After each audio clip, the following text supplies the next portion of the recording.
সংসদ নির্বাচন হবে, সেই নির্বাচনে এই কুখ্যাত মানুষ থেকে দলক এই আওয়ামী লীগ সরকারের কোন দুর্নীতিবাজ আর বাংলার জমিনে তাদেরকে আর নির্বাচনে অংশগ্রহণ করতে না পারে, তাদেরকে দুর্নীতিবাজদেরকে প্রতিহত করতে হবে। কথা বলে ঠিক কিনা?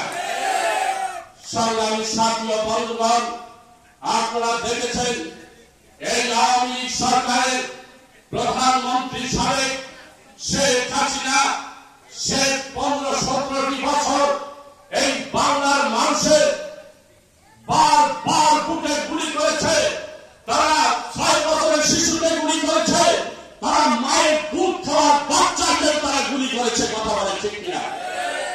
সংগ্রামী সাথী ও বন্ধুগণ, দেশের আপামর জনতা যখন এই তাদের বিরুদ্ধে আন্দোলন করতে গিয়েছিল, ওলামায়ে কেরাম আন্দোলন করতে গিয়েছিল, তারা ওলামায়ে কেরামদেরকে একের পর এক তারা হত্যা করেছে, গুম করেছে, তাদেরকে খুন করা হয়েছে। কথা বলে ঠিক কিনা?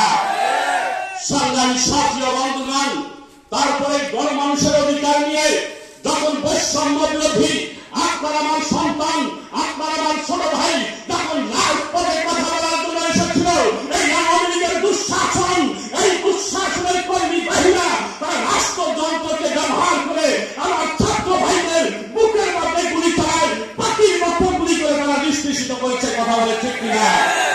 এরপরে বাংলাদেশের কোন মার ভয় থাকতে পারে না, কোন বাবার ভয় থাকতে পারে না।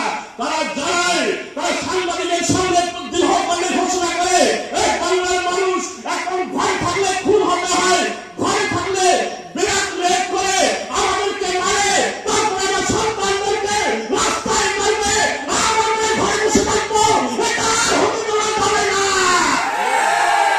সংগ্রামী সাথী ও বন্ধুগণ, আমরা হাজারো মানুষের রক্তের বিনিময়ে 2024 সালে আর একটি লাল সবুজের বাংলাদেশ উপহার পেয়েছি। কথা বলে ঠিক কিনা? আর এই লাল সবুজের বাংলাদেশে আবার সামনের নির্বাচনে এই দুর্নীতিবাজ, এই কুশাসকরা আবার এই দেশে ক্ষমতা আসবে, এটা বাংলার জনগণ আর মেনে নেবে না। কথা বলে ঠিক কিনা? তাই আমরা বলতে চাই, ইসলামী আন্দোলন দৃঢ় কণ্ঠে ঘোষণা করেছেন আমাদের আমির পীর সাহেব